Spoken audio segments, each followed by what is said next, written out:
जय हिंद दोस्तों, स्वागत है आपका एक बार फिर से नॉलेज अफेयर्स अपडेटेड में। दोस्तों मेरे पास जो है बहुत सारे कमेंट्स आते रहते हैं कि मेरा ज़मीन जो है वह नगर पालिका में है तो क्या उसका सर्वे होगा कि नहीं होगा। देखिए, नगर पालिका को इंग्लिश में म्यूनिसिपल कहते हैं, तो म्यूनिसिपल का सर्वे के बारे में आज बात करूंगा कि म्यूनिसिपल का जो सर्वे है यानी नगर पालिका में जो ज़मीन आती है उसका सर्वे होगा कि नहीं होगा। अगर होगा तो किन किन कंडीशंस में जो है ज़मीन का खाता आपके नाम से खुलेगा, क्या है उसका रूल्स एंड रेगुलेशन। तो इस वीडियो को आप कंप्लीट देखिएगा और अभी तक आप मेरे चैनल को सब्सक्राइब नहीं किए हैं तो चैनल को सब्सक्राइब करने के साथ साथ बेल आइकन को दबा करके ऑल पर क्लिक कर लेना, क्योंकि इसी तरह का हेल्पफुल कंटेंट दोस्तों मैं यहाँ लेकर के आते रहता हूँ। तो आइए चलते हैं वीडियो की ओर।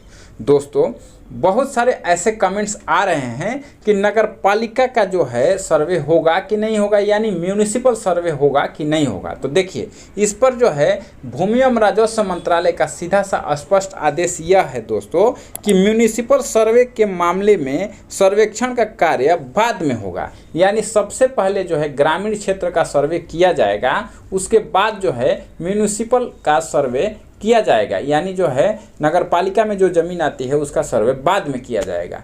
फिर भी बहुत सारे ऐसे कमेंट्स भी आते हैं कि देखिए मेरा जो ज़मीन है नगर पालिका में है, उसमें नगर पालिका रिकॉर्ड में प्रविष्टि है उसकी।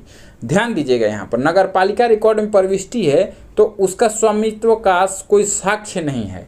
देखिए, नगर पालिका रिकॉर्ड में प्रविष्टि है लेकिन मेरा वह ज़मीन है उसका अगर कोई स्वामित्व का साक्ष्य नहीं है तो क्या वह ज़मीन मेरा होगा कि नहीं होगा। आप इस पॉइंट को समझ रहे हैं? देखिए मैं अच्छे समझाता हूँ। देखिए, मान लीजिए कोई आपकी शहरी ज़मीन है, उसका कोई कागज़ नहीं है आपके पास, लेकिन नगर पालिका रिकॉर्ड में उसकी प्रविष्टि है, तो क्या वह ज़मीन आपका होगा कि नहीं होगा। है नहीं सोचने वाली बात। तो देखिए, इस पर जो है भूमि एवं राजस्व मंत्रालय का स्पष्ट गाइडलाइन यह कहता है दोस्तों कि नगर पालिका रिकॉर्ड में कोई भी प्रविष्टि स्वामित्व का प्रमाण नहीं है, यानी अगर नगर पालिका रिकॉर्ड में आपने कोई प्रविष्टि करा दी तो वह स्वामित्व का प्रमाण नहीं देता है। उपरोक्त प्रविष्टि उस व्यक्ति को दर्शाती है जिसे नगर पालिका को दरों और करों का भुगतान करने के लिए उत्तरदायी ठहराया गया था। ऐसी प्रविष्टि पर विचार करने वाले प्रावधान के दायरे के आधार पर प्रविष्टि संपत्ति के कब्जे में दर्ज व्यक्ति के साक्ष्य का गठन कर सकती है, यानी अगर आपका नाम उसमें है तो उसके लिए जो है एक साक्ष्य का गठन किया जाएगा कि क्या यह व्यक्ति जो है जांच किया जाएगा, यानी कि यह व्यक्ति सही है कि नहीं है। सीधा सीधी जो है ये कहें तो आपका डायरेक्ट जो है स्वामित्व तो नहीं मिलता है, उस पर जांच विचार जरूर किया जा सकता है।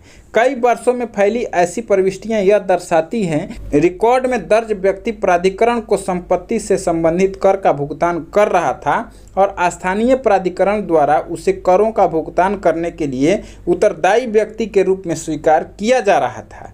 अगर ऐसा है तो सब सही है, आपकी ज़मीन हो जाएगी।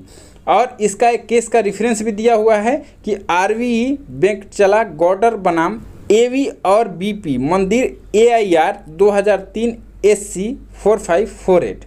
तो यह जो है केस का रेफरेंस है दोस्तों। तो आपको समझ में आ गया होगा कि म्यूनिसिपल्स का सर्वे कब होगा, और जो है अगर सर्वे भी होगा तो अगर आपका म्यूनिसिपल बोर्ड में केवल नाम है उस ज़मीन का और आपके पास कोई कागज़ नहीं है तो आप स्वामित्व का अपना दावा प्रस्तुत नहीं कर सकते हैं। अगर दावा आपने प्रस्तुत किया तो उसका जांच किया जाएगा, जांच में अगर आप सही पाए जाते हैं तब जो है आपके स्वामित्व पर विचार किया जा सकता है। तो उम्मीद है ये वीडियो अच्छा लगा होगा आप लोग को। मिलते हैं नेक्स्ट वीडियो में एक नए टॉपिक के साथ, तब तक के लिए जय हिंद।